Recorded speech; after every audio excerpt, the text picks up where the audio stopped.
rolling. Fucking Tony, how you doing, bro? I am doing smashing. How about yourself? Dude, I am doing well. Thank you for coming on the show. I you know for your having me. I schedule appreciate is very busy all the time. I try to keep it busy, otherwise I will do dumb shit with my time. So let's keep moving. Everybody, we got Tony Casa, fucking lead of Zoo Trippin, fucking comic, fucking everything. I think you do everything. Don't you? I'm a failed comic. I wouldn't call myself an actual comic. That's for sure. I've heard that you've done a few sets here and there. Yeah, I did it for a few years, and in the beginning I did very well because I'd been planning on doing it my whole life. That's all I wanted to be was a comic. But I went about it all wrong. Where in the beginning I had a bunch of stock set, or what do you want to call it? I guess just back catalog from when I was before 18, so I couldn't do it really. And once I turned 18, I unleashed all that shit, drew crowds, did well at the open mics and shit like that. But then I never practiced my jokes at all. I was always like, why does everybody keeps repeating their sets? I didn't realize that that's how you get better. Oh, yeah. That's how you do all art, you know? Like, I couldn't just go out and freestyle a song every single time I play or play a different song every single... It doesn't make any sense. So That's a really good analogy. I'm glad that you or somebody... Because, like, as a comic, it's hard, because you're not a musician. You're not, like, you know what I mean? It's hard to be, like, it's harder than, like, people think. Like, because they think that you I tell people it's one of the most difficult things I've ever done. It's like that and concrete work, yeah. Damn! Dude, stand-up is fucking terrifying. Dude, it can be, yeah. And I'm a duck on, on water on stage. You put me in front of endless seas of people, I am fucking fine. How many people does the Newport sit? It's about 2K, somewhere around there. Holy shit! But and you play there often, don't you? We do, yeah. I love that building. And that's like a headline gig, right? You guys are like... We've headlined there once, but all the other times we played there, we were either opening up or direct support, yeah. Oh yeah. So we had to work our way up to that headline. Yeah. Oh, but I mean, that's how it works, you know what I mean? Yeah. Well, I did a Newport show once or twice, too, with other setups. Like, recently I was fortunate enough to get invited to do this thing called... Now I'm embarrassed. The Last Waltz. The Last Waltz. It's like a show they do yearly at the Newport with a bunch of different musicians from all over town, and they just mix everybody up. You have like one rehearsal, run the song like once or twice, and you're like, yeah, it's all right, you good, we'll see you at the Newport. And then I went out there, did my one song, and I had a blast, dude. It was packed in that bitch. I didn't know so many people were into the band like that. Okay. The band. Yeah. So how long... So you've been like an artist your entire life, to my understanding. I guess, like, I used to do stand-up and stuff, I guess I would perform bits as a child in school. But I sang in the choir when I was really young, started doing plays really young, loved the theater. Haven't done that in a long time, though. I should. So what made you decide to go from comedy then to fucking rock music? Because I blew hot sick ass at comedy, man. I was fucking terrible at it. And I realized, because I guess in the end I was thinking long term, which I think a lot of comics think this way, you want to end up on the screen somehow, you know what I mean? Not just like a Netflix special, but if you can get a show, I mean? And I wanted to kind of cheat my way into the silver screen if I could, like all my favorite comics, but just wasn't good at it. And I thought, all right, well, I still want to entertain people. I know I want to perform, but I thought plays were too hectic, trying to go from one production to another, and it didn't feel very cohesive to me. Yeah. So I just kind of did that stuff as one-offs. And then when I started playing music, I was like, all right, well, I suck at singing, but I can move around and engage the crowd. I was pretty decent at that. So I just, over time, singing got a little bit better, and it just seemed to really click. Quick. Can you pull the mic just a little closer? I'm sorry. No, you're good. You can be. Yeah. You can. Yeah. I'm on some gangsterling shit right now. I'm very tired. Yeah. So you can lean back if you want, whatever. That's crazy. So how long has this band been together? Zoo Trippin. Is this the original? This isn't the original lineup outside of me and Lynn. Okay. Lynn and I were in the beginning of it back when it was called Zoo Trip, actually. But that was hard to find on the internet, so add a couple letters, apostrophe. Oh, really? Because people find. Because people type in Zoo Trip and it's like trip to the zoo, your local zoo. It's just tourists at the zoo. You know? Oh shit! So you had to add a little bit of flair to it to make it findable, Googleable. Yeah, that's some SEO for you folks out there. it's like naming your band Internet Porn. It's not gonna work. Nobody's gonna find it. You know. That's interesting though, because because a lot of times people will be like, say 2 words, and they'll be like, oh, that's a great band name. But now that you think about it, if it's like something that like might actually be searched up online, you know what I mean? Like Baby Killers, you know, you might not find the band. You might find, you know, something that you weren't expecting. Oh, speaking of Baby Killers, I had an idea the other day where I was thinking of, like, you know those little cardboard notices you get for, like, the shitty people, you know? Like the pedos and this and that, and, you know, the rapists and stuff. Oh, sorry, don't say rape. Yeah, that's going to be blocked out, right? No, we're good. There's so many things that you can't do. All right, so, yeah, no, those people that are on that, like, rape pedo shit or whatever, you get a little cardboard notice. I get fucking stacks of these because I live in Linden. Oh, my God. Of them. And it just flying in every day like Harry Potter's, you know, Hogwarts acceptance letter. God. Flying it. So I'm like, all right, I'm thinking about compiling all that evil and like making a big poster board or something out of it. Oh shit, like a collage? But then, like, are they different colors? No, they're all the same size, color. You know, Damn. it's very much, it's a thick kind of stock. Okay. You know? I feel like I'm thinking about this too, like American Psycho right now. No. The stock is so thick. No, I was wondering, because I actually was thinking about like an idea for like a skit where it would be like, what if like racists had to do that? Like go and knock on doors and give people cards. Be like, hi, I'm a racist. Here's some cookies. These are from the state. Don't worry, they're sanctioned sealed. This is my pal Xenophobe. Yeah. We just had to let you guys know that in the past. I don't know what I would do with this. I don't know if you want to call it an art piece. It's like, what do you do with that? I just have too many of them. I feel like I should do something with it. I think build a fort. No, you know what you should do? You should just, you know how they like do like welcome to Columbus signs. Welcome to Linden. Yeah. Oh no. Welcome to your neighbors. It's really not that bad. To be fair, I've never once had a package stolen. And really? I even got like a, you know, a pretty heavy junkie for a next door neighbor, you know. Okay. His name is also Anthony, and he's, I can say this shit because he's not going to listen to this, you know what I mean? He's busy right now trying to get his fetties. But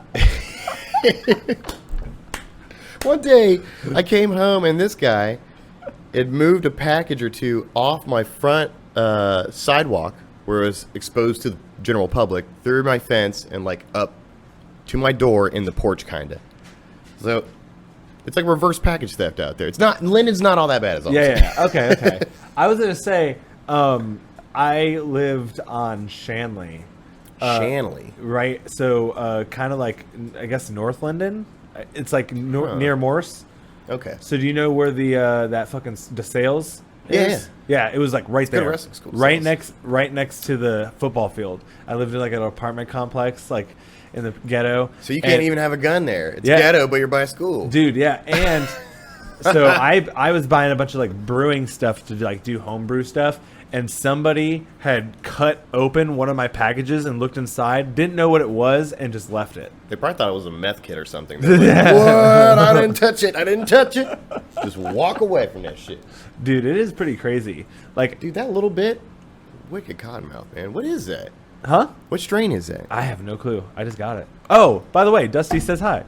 Dusty Eastep. Oh, yeah. Yeah. We'll give him my best. Yeah. I just realized that your shirt, it does not say Hot Wheels. Yeah. It says Hydrone. This is one of my boys' bands. Dope. Way to support. Yeah, dude. So, Zoo Trippin. How long you guys been together? How long has it been a band? Ooh, God, you know, people ask me this all the time, and I never really know how to answer it. I feel like we've been doing it for like a fucking decade, me and Lynn, you know. But this setup now. How old are you now? 34. Okay. Yeah. So, yeah, that makes sense, because I did comedy for probably 3 or 4 years. And then, so 18 to, yeah, I'd say about a decade with me and Lynn. Wow. But these other guys, Zach, we got him from Sassafras back in the day when they disbanded. And that was probably 5 years ago. Then we've got Mark, our bassist, just during the pandemic, actually. Okay. So he hasn't been around for very long. But then actually we hired a new drummer, full-time drummer, just like a month ago. Who is that? Tyler Birch. He was in a band called the Raquels back in the day, who did a great Gorillaz cover set. Like, everything was dead What on. happened to what's his face? Long hair blonde? Oh, Steve. Steve! Yeah. Sometimes we call him Charlie. He goes by that, his middle name. Steve, you know, like, that guy, he was really, really hungry a lot of the time, and we just couldn't feed the dude because it was a pandemic. It's like, I just want to play. We're like, dude, I know, we all want to play. But, you know, he started kind of working and was making some good money. Okay. He was kind of going in some different directions. He was just trying to find things to fill his time. Then he ends up moving out of Columbus in a place that he wasn't thrilled to be at. And he went through a bad breakup. Damn. Caught a couple COVIDs or two, you know. And during those time when he caught him, it was like when he was in the band still. And so that was obviously really disheartening for him because he's like, God, I just want to play. And it's like, bam, we have this big-ass show set up now. It's like, nope, COVID. Damn. It's the way she goes, you know. But so he's like, yeah, man, I'm going to dip out, you know, and So you had to find somebody else. I feel like we were kind of arguing more too, you know what I mean? Like, he used to be a very like upbeat, positive guy because I've always been the cunt of the band, you know what I mean? Like, I'm the Really? absolutely, I'm the dickhead, you know what I mean? I'm like drunk and taking my pants off, you know, in the Denny's or whatever. But Steve always put up with all that shit, you know. But he just kind of, when all that bad luck rolled in, and obviously the pandemic's going on, and he got kind of fucked at work as well, which is a whole other story. Dude, I know, man. Like, being an artist and like having a job is like literally the death of you. Oh, It literally kills you inside. And you have to do it. Yeah. You have to. And then we're not making bread. I mean, are you making bread? Not at serving. I was No, I funny mean bone. at comedy, yeah. I was gonna say I'm making a little bit of money now. Yeah, That's good. See, Yeah. we're making a little bit more. You know where we Yeah. make money is weddings, but also Oh, that's high, shit, really? that's high stress though. You know, I'm Yo. not the biggest fan of that shit. Yo, I would do comedy at a wedding, Oh, dude, If the there's, last like, wedding that we did, depending a on local how many comedian. kids are there, you know. Wait, the last wedding we did was actually really chill, relaxed. It was Okay. the two bartenders from Ruby Tuesdays, some friends of ours, Alexis and Dustin. They booked us before the pandemic for their wedding, and it was just like, hey, man, we're just going to have this chill thing at Ruby Tuesdays Live where we all hang out together. It's going to be the manager's last day, Scott. He's a buddy of ours as well. And while we were there, not only was it really relaxed and not as stressful like most weddings, but they had a comedian do the whole like ceremony and shit. Oh shoot! It took like 20 minutes. You know, Bianca Moore. She also does like burlesque and. I don't know her last name, but I think it's her, Bianca. There's yeah. only like one that I know of. Yeah, Yeah, I don't know what the Biancas out here. Yeah. So I think yeah, white chick, right? No, black chick. Oh, then no, I don't know this one. Well, Damn. I don't know if she does comedy anymore. Actually, now I'm starting to think. I'm a little high. Yeah. I'm like, And can't get down, oh, I love this. By the way, dude. Thank EJ, dude. He's a fucking beast. EJ, you're the man. This is like one of my earliest influences right here. Yeah, exactly. Him, Robin Williams. Oh, And then- yeah. and then when Oh, yeah, Robin Williams. I mean, I was like, I'm a little younger, so like I was really into Zach Galifianakis, like during The Hangover. Like he was a huge influence, and then I love Daniel Tosh and Andrew Schultz. He's like a newer guy, but yeah. Dude, I love how Zach Galifianakis would just seems just so set to be there a lot of times during the sets, and I'm like, Dude, it he's seems just- very unique to me. Because when I was younger, I was really good at like acting like that weird silliness. Like Okay. now that I'm like a more like I've been like corporatized a little bit, you know what I mean? I'm There's sorry. like I'm deprogramming myself now. Like I'm telling you, dude. What are you like smoking a bunch of DMT or something, or like how do you deprogram yourself? I don't just hanging out with people who appreciate comedy. Oh, word. Okay. Yeah. Because before it was like I have to watch what I say every time. It's like, you know what I mean? Yeah. And now it's like somebody would be like, "Hey man, did you see this in the news?" And then I'll say something, and even if it's like super fucked up, they're like laughing and they're like, "Dude, whoa." I've got very dark humor, so I'll eat that shit up all Yeah, day. yeah. But that's probably why I'm also fucking kicked off of Facebook all. I just got another 30 days, dude. I'm back in, man. Every time I get out. Damn, I've had some pretty contested posts in my day, and I've still not been kicked off yet. Oh, mine's always over some bullshit, dude. Like some what did you say, what did you bullshit. say last time they got you kicked off? I mean, I fucking harassed a bot that was stealing money from people. You ever see like ticket bots on your event pages where it's like, oh, 2 tickets for sale, can't go, that type of shit. It's always like some broken English, and no. And then people will click on a link and they'll say, oh yeah, I'll send you the tickets for however much money, and then they just get scammed. You know, it happens on every single event page nowadays. Damn, I was gonna say that happens. It's just a bot. I was gonna say, we've had that with the Funny Bone sometimes, where like people will come in with like a barcode or whatever, and we scan it, And it's fake? and it's like, sorry, dude, like we try to like work with them to like, you know, make them feel better, but like there's really nothing that we can do. I know, man. Viewers at home, Read the fine print. only buy off official sources. Yeah, exactly. Like, if he shares it, click on it. Yeah, I mean, I'll send you a direct link. I will love eventually when we get something where we can do away with Ticketmaster as well, though. Fuck Ticketmaster. The end. How so? Like, how do you think that? Let me ask you this, because you are a musician, you sell a lot of tickets to a lot of shows. What do you think is there a solution to the? You know, how do you sell your own tickets? You know, there is. I remember a long time ago reading an article about Louis C.K. Okay. Doing his own tickets or whatever, and it was something where he just did it strictly through his website. Built like a little app on his website. There was never fees on it or anything. It was always just like $40 across the board, every seat, that type of shit. But now I'm thinking, because like we could do that, right? Yeah. That's not a problem. And, you know, and still program something where you can do official ticket shares, you know, from peer to peer, where it's like, if you know this person, then they can do that or whatever. And also kind of helps prevent scalping, because then we're in control of that. Yeah. But now I'm starting to wonder. Is it NFTs? Maybe is what I'm thinking. Like, and because I'm thinking like if you have your own, if all your tickets, I heard Slipknot did this recently. Their tickets became NFTs. So not only do you have this specific barcode or whatever number, like old tickets back in the day, which I used to save. You know, I loved my little ticket stubs. A whole lunchbox full of them bitches. Oh, really? Oh yeah. But now if you do this NFT thing with the Slipknot ticket. You know, obviously you can print out your physical ticket or like have it on your phone, whatever, if you prefer that. But on top of that, the NFT opens up like a digital space for your ticket as well. So you can join online fan clubs through this NFT ticket sale. Shoot. So it's like if you buy a ticket to the show, here's your ticket, sure, but also you've gained access to the club, if you will, which is probably something that offers like free downloads or early ticket access, something like that. Okay. So that's why I think maybe NFTs is the new future of that shit. I don't know a lot about it, though. Yeah. It's confusing stuff. Yeah, I was gonna say, because I'm, how does it coordinate with like the venue? So let me say, like, if you were gonna go like do the Newport, okay? Right. And you normally would go through like what, Ticketmaster, or do they have their own thing? all Promo West production venues go through Ticketmaster.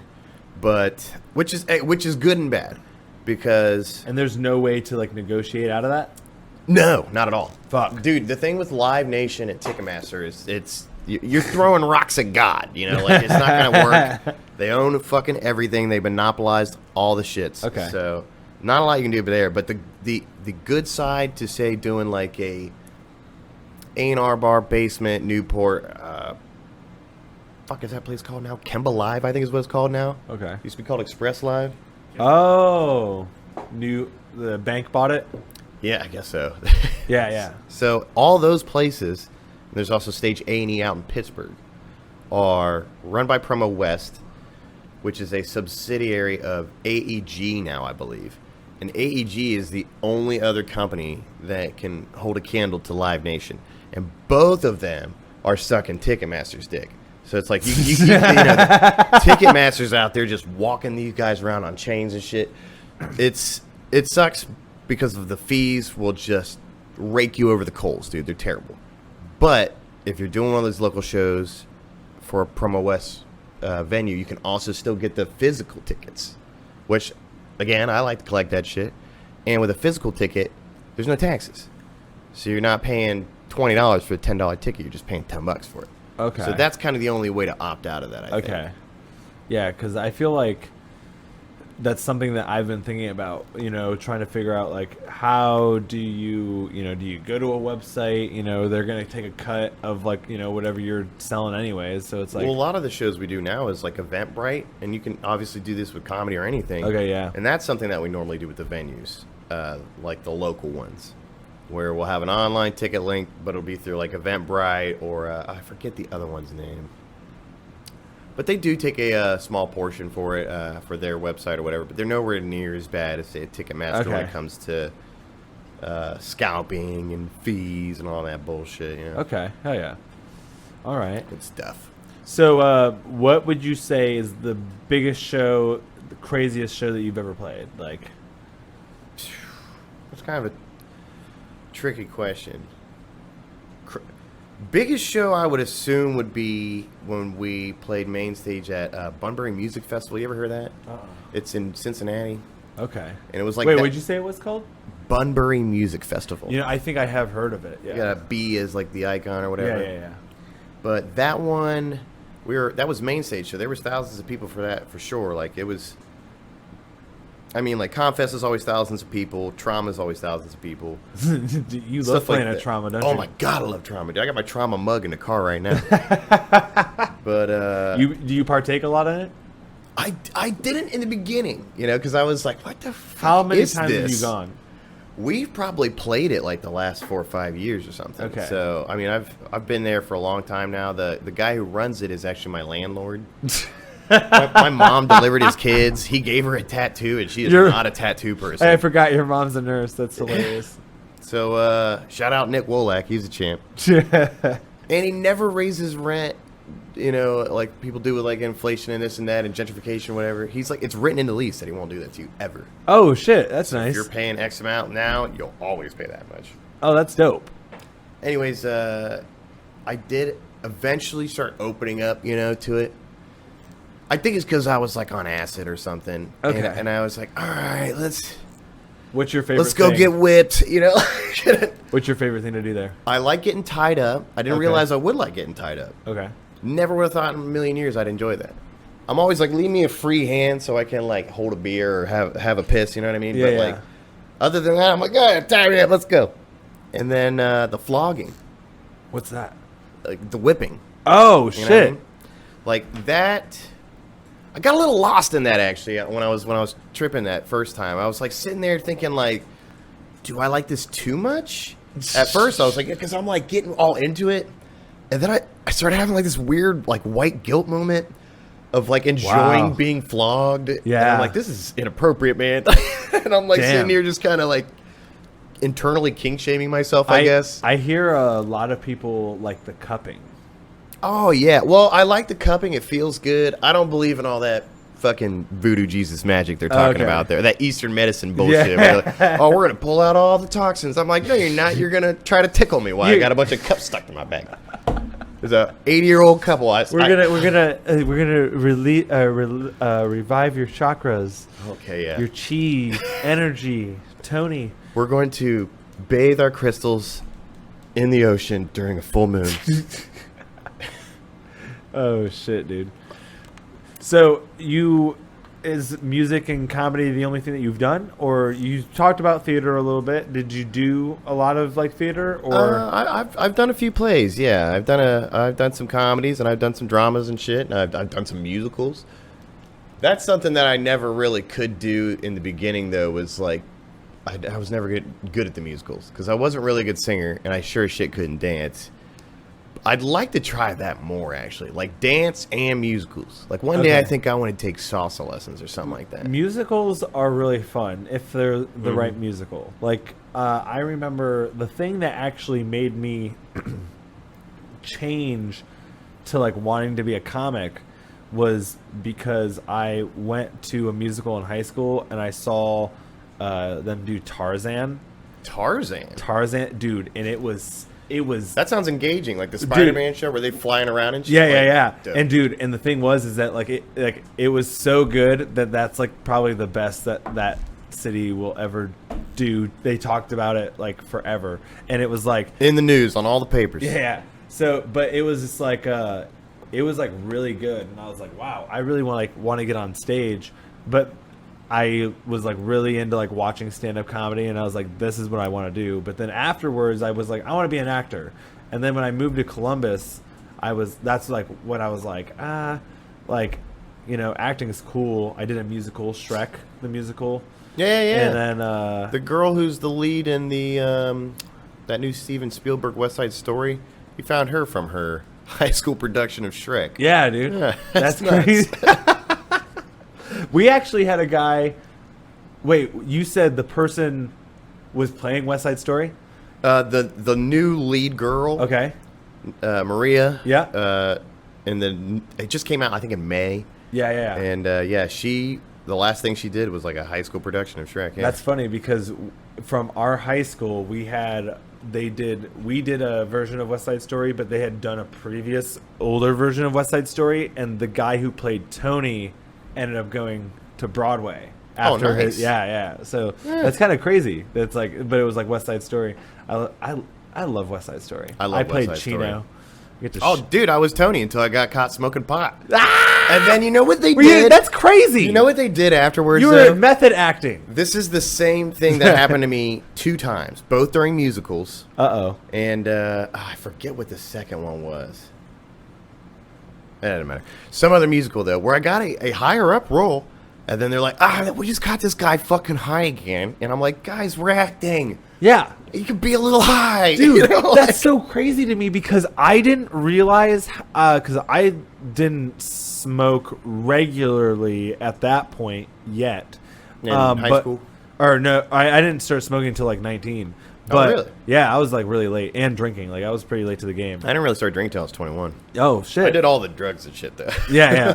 But I was gonna say I started going to the musical like practices, and like I said, I wasn't like regular smoking, so I was like sober all the time, and I was like hanging out with like professionals, like people who worked for like JP Morgan or like who are like chefs at like high end restaurants, and they're like, you know, in this musical, and they're high as fuck. They're just like, oh yeah, high as fuck. And I was like, dude, aren't you a Michelin chef, man? we're just like drinking at the bar, having a good time. Chef's gotta be high. Yeah. And then I'm just like talking to them, and they're just like, yeah, we're high as fuck all the time. Like sometimes you're worried, you know, that people notice, but like they don't. But what's bullshit though about that experience in high school is that they're like, hey, you can't do that, guy. You can't smoke all this pot and do this play. And then 3 months or whatever, a month down the road, this happened both plays. They came back and said, hey, you know, we know you get high and everything, but we need male dancers. And I'm just like, God, are you serious? Like, you don't want me in the play. Now you're like, okay, it's fine, come on. But not because we don't have any male dancers. But not the lead role. Yeah, it's some bullshit. Dude, fuck them, dude. Give my role away. Which is like Jeff Myers Jr. from fucking Good Reverend. Damn. And that's like so crazy. He's great, by the way. He's awesome. Which is crazy too, because it's like you were high when you got the role. Yeah, man. You know what it was? Like, you knew what you signed up for, man. And now it's, he smells funny. See, if it was now, though, nobody'd ever caught on. Yeah, dude. Because I'm not like red-eyed guy running around out here. You know what I mean? Exactly. Other than the brutal cottonmouth and gigantic bottles of water, you know, I don't think I'm throwing everybody off because it's all vaping shit nowadays for the most part. There's no smell to anything. Yeah, exactly. Dude, except you get some cars, they drive with their windows down, and you're like, woo! Loud! Dude, well, it's crazy. It's like, how much smoke has to be, or like, how much has to be in your car for it to smell like that? Or how dank is that smoke? Yeah, exactly. Sometimes it's just a little jaybird, a little peener or something, you know what I mean? And then you're just like, okay. Oh, that is funkadelic. Yeah, dude. Good Lord. Yeah, I was going to say, I hear so many people. I remember my sister in Toledo.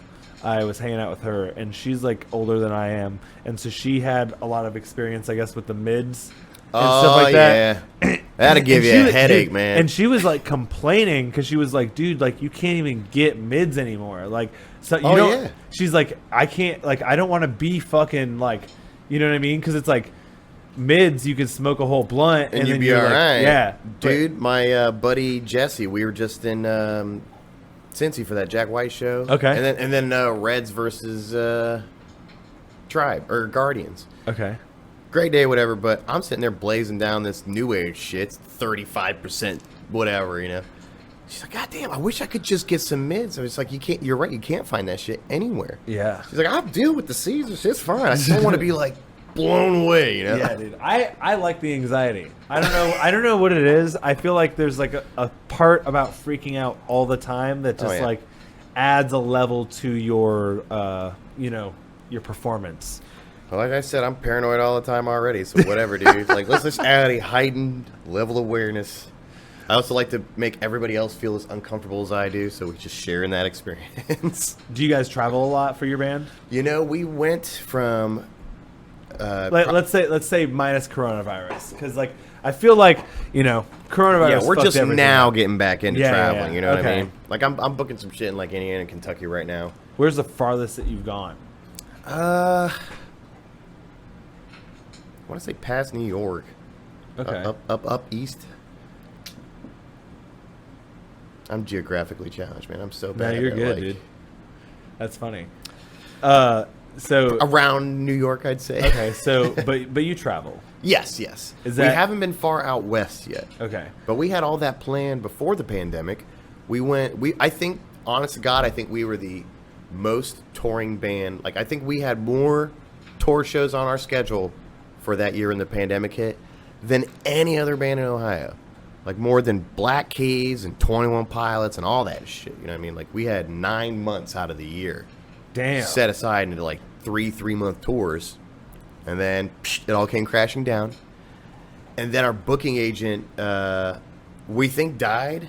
He's this dude who lives in, like... he lives in Jakarta with his fucking child bride. I just found that out recently, so now I'm like, good. I'm glad he's dead, you know. Whoa! And also, we're not getting our money back, and I don't know what happens to the child. What happens to the child bride? You know, like, what? Is she just Is this real? Now? Yeah. How did you find this out?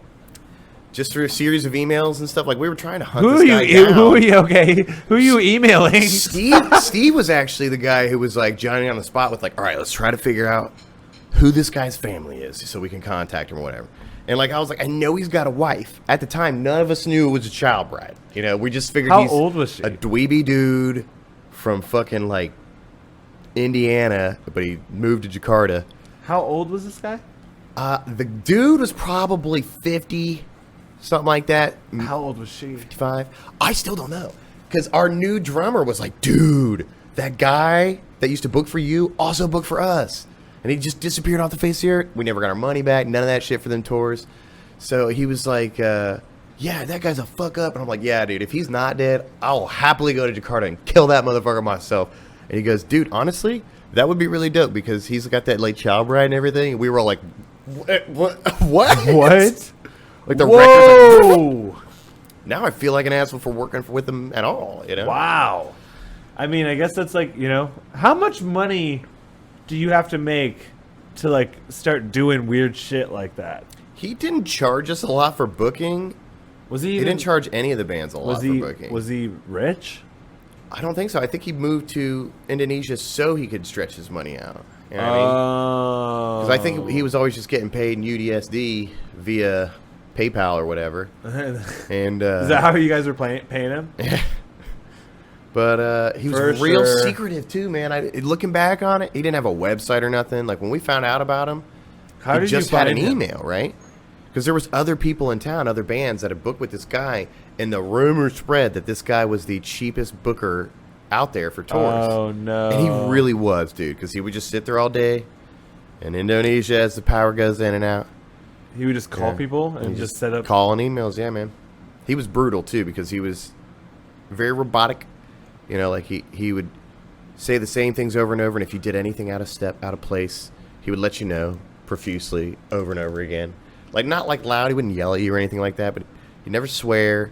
He would always just be like, now, as I've told you before, my name is Christopher. My name is not Chris. I will not respond to Chris. So I just want to remind you one more time, my name is Christopher. So when addressing me, please, I insist that you call me Christopher, not Chris.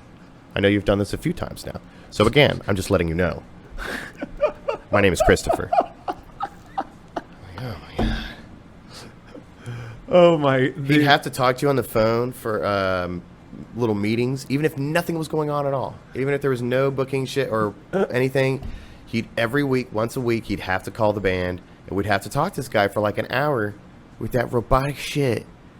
Just 30 minutes of it's him telling you, "Stop calling me Chris," and then the other half is him being like, "Yeah, we actually have shows for you." God, even when he like talked like attempted to talk like a person, it's like Mark Zuckerberg or something. You know, it's like you know that dude's not a real person. That's a fucking robot, dude. I think fucking Zuckerberg. The funniest video that I've ever seen with him is like the AI like in the fucking metaverse where he like runs up to you and he's like, "Hey, do you want this like fucking barbecue sauce?" And it's like, "Do you accept Mark Zuckerberg's barbecue sauce?" And then you don't accept it, and he's like, "Bad idea," and he pulls out a knife, dude. It's just like the funniest thing. I'm just like, he is such a fucking creep, dude. My favorite is the one he speaks fucking full like Mandarin. Does he really? Yeah. He was I think he was telling jokes to like I don't believe that Chinese people like in Mandarin, and people were laughing. I guess you got to be polite. Otherwise, he'll give you 30 days for talking shit to a bot. Oh my god! Basically, what did you say? I was like, "Fuck this goddamn bot. It's just trying to steal your money. It's not even a real person. Don't believe this bot or any of the other piece of shit bots like it, blah, blah, blah." And it was like immediate. Some other bot was like, "Hey, man, whoa." Well, we can say that shit. You know what I mean? Like, it was like a second later, a notification came up like, bowling. Are you fucking kidding me? It's not even a person. And really all I'm doing is swearing. I didn't say I was going to go fucking, beat their dog up or something. God damn, man. Like, I'm not going to go kick your kids. That's hilarious.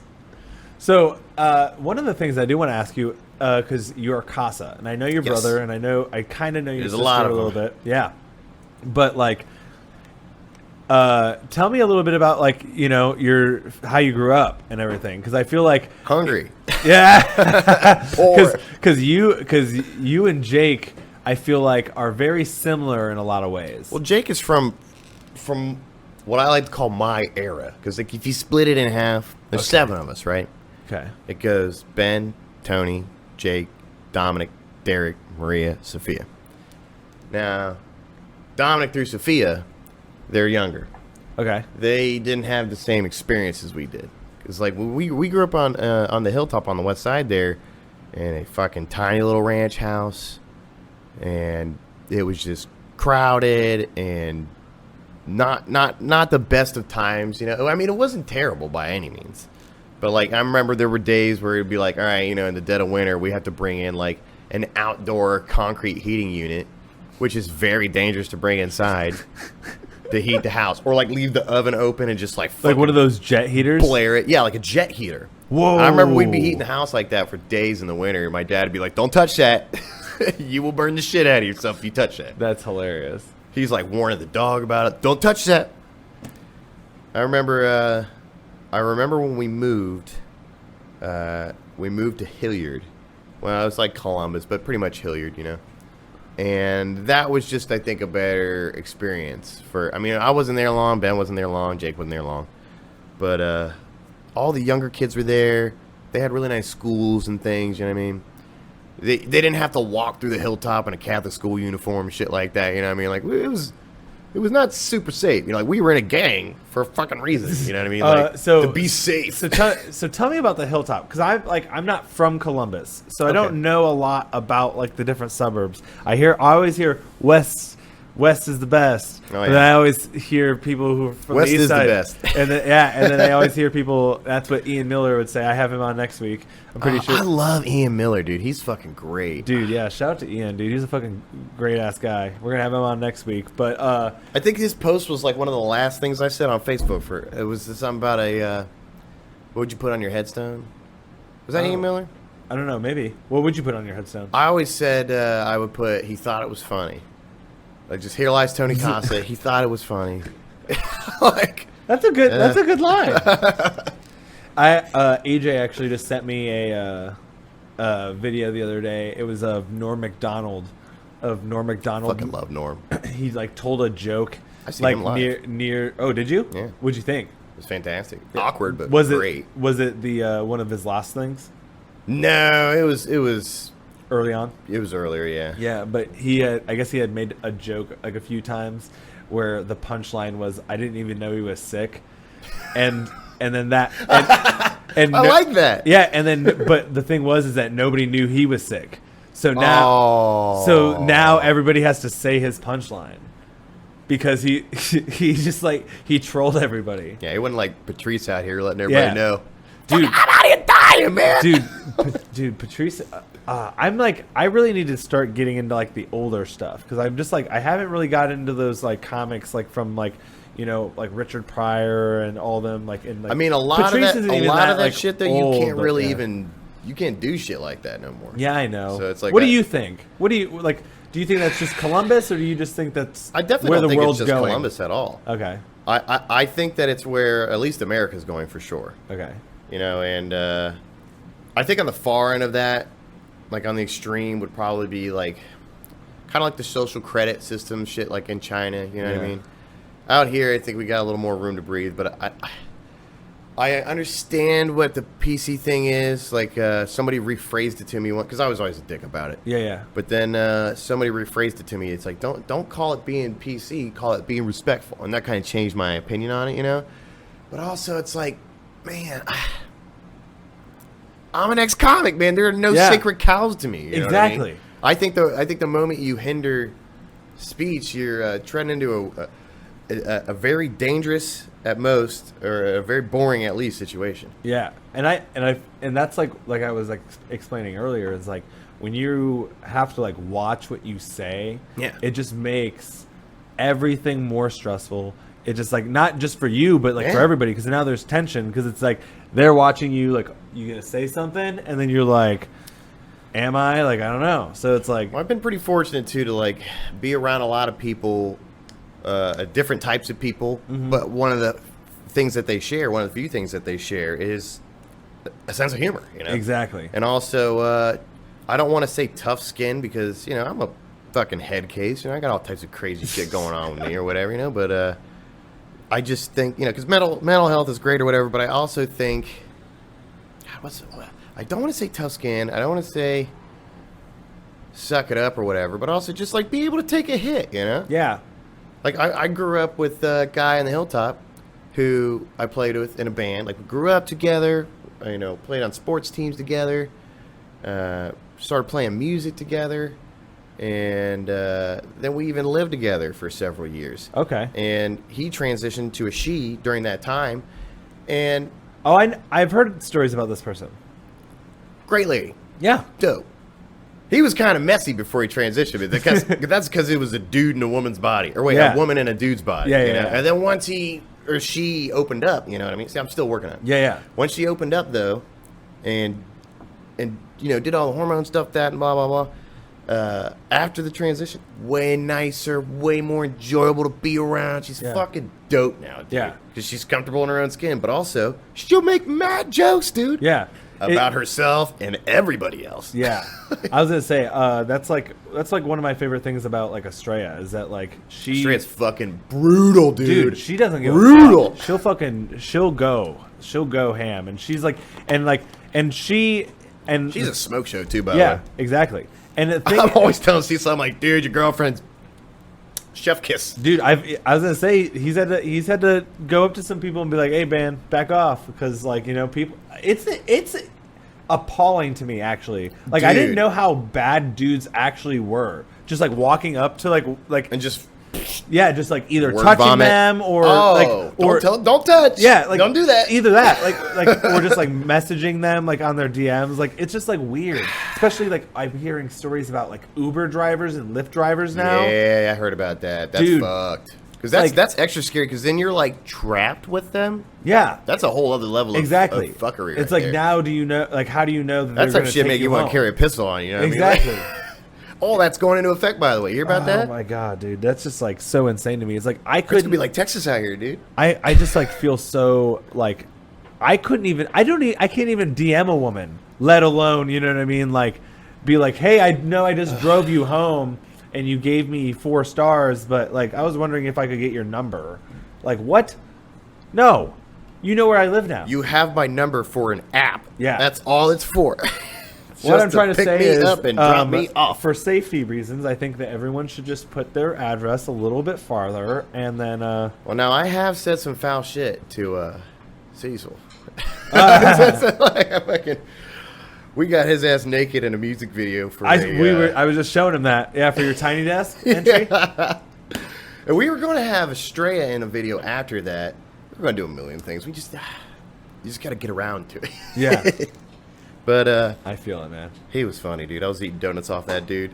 Just fucking so much hair. He's such a man's man. Like, Yeah. I can't grow a fucking beard. He's got a.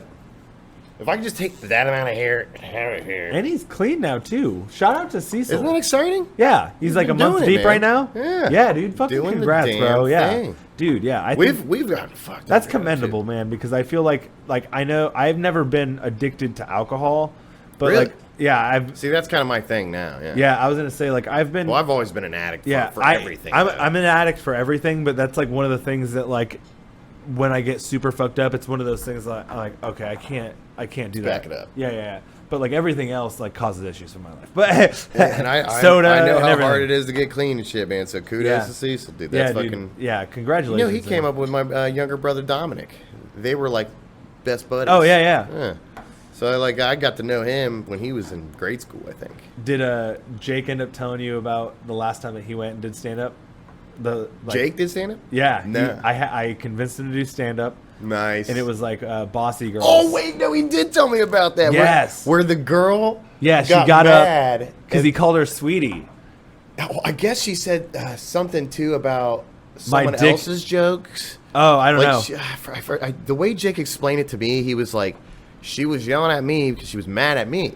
But then at one point, as she's yelling at me, she referenced another comic's joke thinking it was mine, maybe. I think that's what okay. he was saying, something like that. Yeah, I don't not remember all positive. that. All I remember is like it was just so funny because I like was trying to convince your brother. He wants People to don't like that, sweetie. Oof. Dude, That's like saying smile more. dude out or chill out or you know what I mean. What you say is take a breath. 'Cause Yeah. You can't not take a breath. Exactly.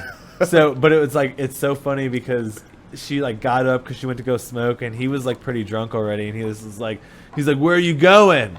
He's like, "I'm doing this set for you, sweetie." And then she turned around and she's like, "What did you call me?" Motherfucker. She's like, "My dick's bigger than yours." And then I was like, "Oh man, this is gonna get." I felt so bad because I was trying so Worst hard. part is too, Jake actually hangs dong. yeah, dude, that's what I hear. That's the worst part, because then you just got to sit there and be like, "You're right, I'm sorry," but dude, Let's actually pull out the rulers. Speaking of, he thought it was funny, because this is always like people are like, "God, Tony, what did he do?" You need to tell him that he needs And I'm to like, get back "Oh, up. He thought it was funny. I ended up one time, got this woman contacted me years ago. Whoa. For a festival that I was throwing, and she was like, "Hey, who do I talk to about whoever runs this festival? Columbus Covers Columbus." And I'm like, "Me, actually, I run it." She's like, "Get the fuck out! Is there anybody else?" Like, and I was like, "It's pretty much just me at the time, you know." Oh no, she had a problem with you. No, not at all. She was Oh. quite the opposite. She loved the idea and the festival itself, and she was just like, it was fucking such a hit that first year, and I can't wait for the second, and I just love the camaraderie of it all and the community aspect. And I was just really flattered by all this. And she was like, "Yeah, can I want to write like a whole spread in the paper about it." And I was like, "Cool." And do a few interviews, Oh, have some no. great conversations. I'm like worried about where the story's gonna go. I can feel the twist coming. Right. And we do a few interviews or whatever, and it's all going great. And she's like, "All right, I've got it all set up. It's going to be printed here in about 3 weeks, and we'll be sure to get you copies, blah, blah, blah. I just need a picture for the article, though. Just give me one picture for the article." And I was like, "Well, what kind of picture?" She's like, "Any picture at all. It doesn't matter." And I was like, "All right, cool." And so I asked the band, I'm like, "Guys, what pictures should we send for this article?" And Lynn, who doesn't normally makes jokes like this, because like if I'm like the asshole, like comic says terrible shit, end of the spectrum, Lynn is like the saint. He's just such a respectful man. He goes out of his way to just be a champion of like the PC movement and everything. He's like pan or buy or something, you know. So he's like on the level, you know, like he gets it, and like he's just so fucking sweet, and he doesn't really speak ill, you know what I mean? He's very quick to be like, hey, watch your mouth over there. What are you talking about? It's 2022 out here. What are you doing? But he said something. He sent the first response for a picture, and I don't even know where the fuck he found this photo. He must have been like creeping through Jacob's old pictures or whatever and found this picture. And it's my brother Jacob, my brother Dominic, and they're naked in the tub. Well, they're like standing up like this, kind of like. For people listening, Tony is standing up with his leg on a chair. You know, like a Captain Morgan's pose. Okay. But they're turned out, so you don't see any like dick or balls or butt crack, but they're clearly naked. They have nothing on but socks, and they're just standing in the tub. And I thought that was the funniest damn thing that Lynn sent that. I was like, that is so not Lynn. That's so wildly inappropriate. Did you send it? I was like, all right, Lynn, we'll send that. He's like, haha, cool. And then I sent it because I thought it was funny. Oh, man, that lady was pissed. She just scrapped the whole article. Rightfully so. Like, okay. Looking back on it, I'm like, I shouldn't have done that shit. That was dumb. I would never do that now. That was years ago. That's sadness, though, because I feel like, why is it? I mean, you didn't clearly see. See, actually, that's a thing that I thought about a lot, because the thing that I wanted to do originally for the Help I'm High logo was I wanted to do a baby in a diaper with my head on it. Okay. Because that was like one of the ideas that Jake came up with, and I was like, "That's a great idea."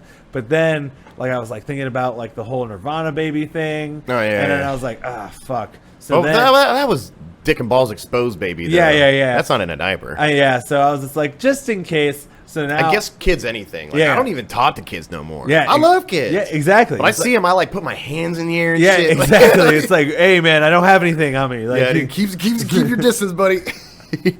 Like, oh shit, but like, so now I'm just pulling pictures of myself as a child. And okay, just, like, that works. Yeah, because I mean, what am I gonna do? Sue yourself? Yeah. That's suicide, awesome. Maybe. Yeah, well, sure. You know, I'm definitely gonna do that. Like when I'm 80, though. You know what I mean? Yeah, like, I mean, you made it past 27. I still got another year. I'm really excited about it. I think of suicide very romantically. You know what I mean? How would you want to go? Oh, dude, I've got it all planned out. Right. Here's what you do. Oh, okay. Cast your mind, if you will. So we are not recommending you do this at home. No. We are not recommending suicide at all. I'm still here. Anyways, so like, what you do? Don't do this. But what you do is you take piano wire and you make a noose out of it. Climb to the top of your nearest tall building, or find a fun tall building. It doesn't have to be your nearest. You've got time. You're not on a schedule. You know, it's your day. So. You make a noose, right? Put it around your head, tighten it up a little bit, tie it to something sturdy. Make sure it's fucking sturdy, or you're gonna ruin the whole thing. Tie something sturdy on top of the roof, right? So and then here's the kicker: super glue your hands to the top of your head, right? So now you've got your hands like this, piano wire noose around your neck. So when you jump, it looks like you pulled your own head off, like at the end. You know what I mean? Oh, God. I don't know why I got goosebumps at that, but I'm like really excited. It's a great plan. Oh, my God. Oh, I was just thinking about like carbon monoxide, like, that going big off old garage sit. Hey, I mean, at least you've got it planned out. Dude, that was my first experience with suicide, actually, was as a kid on the hilltop. Someone pulling their head off? No, like, that'd have been dope. No, it was our neighbor directly across the street from us. Did the garage deal, right? Got caught cheating. Decided, did that number. And I remember I was so young, I didn't fully understand it, but I was also still theatric. So I was like, how do you mourn suicide? I've been to funerals at that age or whatever, but like, how is this... And I was kind of confused by it. And I remember at one point, I was like, I did a number. And I think about this often. You ever like wake up in the night and think of embarrassing shit you did as you were young? Yeah. I like went out in front of his mailbox, hit it a couple times, and then like dropped to my knees dramatically and cursed the heavens like in the moonlight, And I look back at that, I'm like, yeah. I don't think you fully understood what that was. I'm like, I think I'm making this about me right now. Dude. I'm nailing this role. Dude, that's so funny. I remember, so I went to, I had an uncle who had done the carbon monoxide thing. And I was... Sorry to hear that, by the way. No, that was a very long time ago. Weirdly to death because I've been around a lot of it. Yeah, and so when I was, I don't remember how old I was, probably like 5, maybe 6. Okay. And What did they tell you at that age? I don't remember. All I remember is being at the funeral, and I was like, it was like awkward. I didn't know because like I was like you, I'm like you, where it's like I'm like always, you know what I mean? And if you're in a situation where it's like you have to be serious, it's like I want to laugh even more. That's the last thing you want. So I just remember bunny hopping up to the casket, just like. People were probably like, "Oh God, that's kind of cute, though." Oh man. Like, he's so sad. Jesus Christ. Yeah, man. I didn't. We should probably like write a children's book about like how to deal with your uncle's carbon monoxide accident. Yeah. Like, slowly bunny hop to the casket. Bingo. I mean, I've done some pretty inappropriate shit at funeral. Like, I love a good funeral. Don't get me wrong. Funerals are just, they're like weddings. I haven't gone to a lot of them. You know? It's, oh, dude, I've done some double headers and shit, man. Like, what? Same day, 2 places, that type of shit. You know what I mean? What? Yeah. People you know? Oh, yeah. Like, how do you guys coordinate that? Like, dude, most like of my shows? old friends are dead. Old bandmates are all dead. Featuring Tony Casa today. Featuring No. EJ. Literally, though, because they'd be like, oh, well, Tony's in a band and he does comedy. Let's have him do the eulogy. And I'm like, you're fucking kidding me. I've done so many eulogies, and I'm terrible at them. I've bombed some eulogies. Like, I mean, my best friend, Boo, he shot himself, and that was a mess. I mean, we had to clean it all up and everything. You're pulling the bull fragments out. I will say this really quick. The one thing that I love about you and Jake is the way you guys talk. Like, your storytelling ability. We are storytellers. Is amazing, and it doesn't matter how fucked up the thing is. You guys just go into it, and it's amazing. I love it. Continue. No holds bars, buddy. Well, if I get paid for that, if I can't do music one day, I'm going to just try to take Anthony Bourdain's job. Okay. And finish strong like he did. And late age. Get murdered by the Clintons? Dun, dun, dun. But, so, you know, we got fucking brains and skull and blood. We're rolling it all up into a carpet. Throwing the carpet away because that's done. Mom's freaking out, crying. His brother's bringing up. You were there? Cleaning some, yeah, we're there cleaning it up. And his brother's While he was there? Like on yeah. Whoa, you guys like walked in on it? Oh, no, he did it at night, and then we showed up a few minutes afterwards. Because I'm not going to have his mom clean that shit up. You can pay a service But to how do did that. you know? Oh, he just got a phone call from his brother. Weird thing is, he took his brother's gun. He had a gun. I don't know why he took his brother's gun. That was weird. Regardless. Oh, God. Speaking of weird. Oh, God damn it. I kept like a little piece of the skull and a little piece of the bullet fragment, and I have it in a little jar, and it's like my most prized possession. And I tell people that sometimes. I'm like, what is wrong with you? You know, I feel close to him.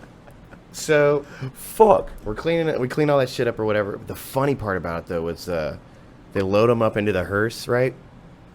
And the guys are like looking at us. It's just like me, his brother, and a couple of our buddies. And the corners or whatever those people are, they're just like the EMTs, maybe. I don't know what they are. Cleanup? Anyways, they're like, hey, well, see ya. Try to have a better day. We're like, okay. You know? And then they go to leave, and like Boo's last prank, that was his name, was Boo. His fucking last prank on Earth, their hearse just stalled out. Oh, no. Stopped running. Yeah, I ruined his eulogy, man. I was doing so poorly during his eulogy. His brother was tugging at my belt loop from behind because we're in front of this big crowd of people. His family and everybody's crying. And I'm saying some stuff about how he was like out grilling Mexicans at Chipotle. And Ben's like, shut the fuck up. And like I thought he was like getting emotional and like tugging on me for support. But in reality, he's trying to get my attention. Like, dude, you are fucking this up. It was bad. How many of you bombed? 2 or 3. I mean, that last double header, my guitarist Mike Gavazzi was the second one in the evening. So we went to the first funeral, grab bite to eat, go to the second one, and then his dad was like, "Hey man, you know, when you do the eulogy," I was like, oh, okay. He's like, when you do it, just try to make them laugh. And I'm like, oh, okay. Oh no. Failed comic on World's Toughest Sell. Let's go. And that one I actually did really well at, surprisingly. I don't remember exactly everything that I said. God, I think I brought race into that one too. I think I was like, nobody knew what ethnicity he was. I remember it because his dad was like, all right, when I got there, he's like, it's going to be his little brother, me, and then you close it out. I'm like, all right, headline, let's get it. So he does this. They do these very emotional, eulogies, and everybody's crying and loving it. And then when his dad finished, I started a slow clap. And I don't know. It's just what I thought was right. Like I was just no. Yeah. And then I stood up, because I'm walking over there to go do my bit now. And I'm like, come on, guys, and nobody else claps. So I'm going, come on, guys, put it together. Let's go. What is this, a funeral? Come on, let's go. Like, and everybody's like, what? Like, it was fucking weird. But crushed the rest of it, though. Weird entrance, but dang. Yeah, I don't even know. As long as you have a good, strong closing joke, I think you'll be all right. Last night, I had to try to do comedy in front of children, and that was weird. And it wasn't, like, expected either. So it was Are you a clean comic? No. Oh, that's tough. Yeah, that's why I was like, this is rough. Clean comedy is a true skill, man. Yeah, man. That's what I hear. So, Tony, you're a part of Zoo Trippin. You guys got any shows coming up here soon in Columbus? Do you want to plug? We have got some festivals that are nearby. Okay. So we have like website links that you can yeah, give me? Absolutely. You can find all that stuff at zootrippin.com. That's trippin without the G. Zootrippin.com. And there's like, I'm personally excited for the next one that's coming up is Hookahville. You ever hear of that? I've heard of it. That's been going on longer than any other festival I've ever even heard of. Longer than your Bonnaroos and everything else, you know what I mean? Oh, really? For ages, yeah. We've always wanted to play it. And last year, we technically played it, but we weren't on the official lineup or anything. It was like a band dropped out, and they had a slot at like 4 in the morning on a side stage. Because this is like a camping thing, it's multiple days, whatever. And so we're like, all right, we can play 4 in the morning. It's not a big deal. We've done late sets like that plenty of times. And I thought since it's essentially like one of those true music fests, where everybody's fucked up and going crazy and shit. And they'd be down for it. I don't see a lot of like kids running around or anything at these festivals because people are smoking and all that. But when we went on stage, we went crazy because everybody was all, 4 a.m. mode.